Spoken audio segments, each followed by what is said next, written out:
If you've ever Googled how do PTO accruals work, don't worry, you're not alone. In fact, many HR managers have wondered the same thing. So that's why I put together this video to cover everything you need to know about accruals in the simplest of terms. Hey, it's David from Vacation Tracker here, and today we're talking all things accruals, including what they are, how they work, and why some companies prefer using them over lump sums. Whether you're an HR, operation, or that person that wears all the hats, this video should clear up any and all questions you may have about PTO accruals. So let's dive right in. Think of PTO like a piggy bank. Every hour an employee works drops a few paid time off pennies into that bank. Over time, those pennies will add up to a full day off, and by year's end, employees will have earned their full PTO. This slow and steady buildup is what we call accruals. Now you may be wondering at this point, why not just give everyone their full PTO on January 1st at the start of the year? Well, that's called an allotment policy or lump sum, and it can work, but there are some trade-offs. Let's compare the two different policies so you can see the pros and cons for yourself. With an allotment policy, employees receive their full PTO balance at the start of your fiscal calendar year, typically January 1st. That means they can use their full amount of vacation as soon as the year begins. With an accrual system, as we know, PTO is earned gradually, so they can only take it as they earn it. An allotment policy creates a larger liability at the start of the year since the full amount of PTO is given upfront. With accruals, because it's spread out throughout the year, that also means it spreads out the financial impact since employees earn their PTO over time. When it comes to fairness for new hires, an allotment policy can be a bit tricky, as if someone joins mid-year, you have to decide whether or not to give them the full PTO amount or a prorated amount, and that sometimes can feel unfair. Accruals handles this automatically as new hires earn PTO in proportion to the time they work, so it's naturally balanced. Well, what about when an employee leaves the company? Using an allotment policy, the risk of having to pay out unused PTO can be higher, especially if an employee leaves early in the year after receiving their full balance. With accruals, the payout is more aligned to what the employee actually has earned, so the risk is smaller and more predictable. Lastly, let's take a look at the scheduling impact. When PTO is given upfront, there is a risk that several employees might try to take their vacation at the same time, especially earlier in the year when they have their full balance. With accruals, it tends to create a more balanced pattern of time off, since employees accumulate their PTO gradually and are less likely to schedule large blocks of leave all at once.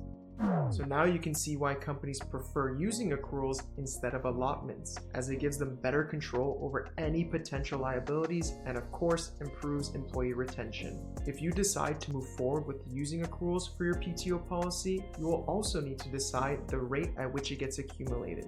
As a side note, employees will also appreciate knowing how this works as they can better plan their vacations as well as avoid running out of time off. With accruals, paid time off can be earned monthly, hourly, or on a schedule that's in between. Typically, the most common approach is just to accrue time off for each pay period, since PTO and payroll are closely related and it just keeps everything simple. To better illustrate how accruals work, why don't we take a look at an example together? Let's say you're a company that offers 15 PTO days per year and you pay bi-weekly. Based on the best practices we just mentioned before, your staff should then accrue PTO at that same rate. As there are 26 pay periods in a year, that means that if we divide 15 by 26, we will get the result of 0.58 days, or about half a day, of PTO that is going to be earned every 2 weeks. It's as simple as that. If your employees are too lazy to do the math themselves, or they just keep bugging you about the calculations, you can always point them in the direction of our accruals calculator.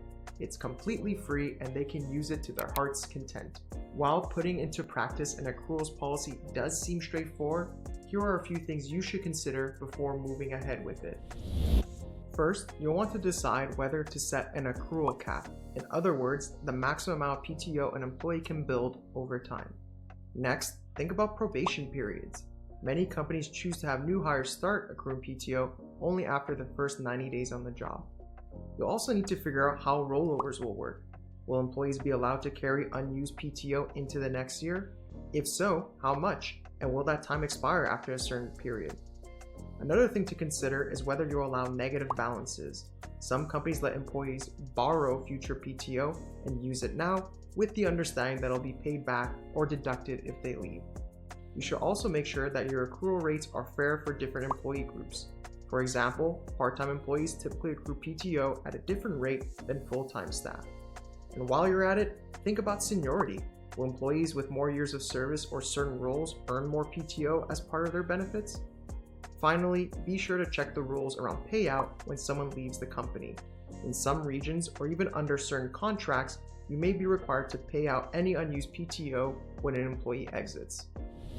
Regardless of what you decide, it's always important to check your local leave laws before you implement your policy, as they can vary by region. There you have it, PTO accruals have been demystified, and with this newfound knowledge, you should feel more confident in choosing a policy that works best for your team.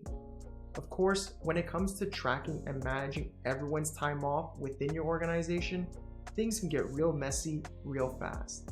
Luckily, with Vacation Tracker, you can automate the math, set clear rules, and just make it easy for everyone to see their time off at any given notice.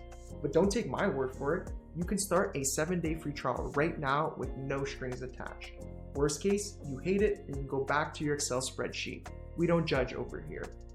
That's going to be all for this video. I'll catch you in the next one. Happy vacationing.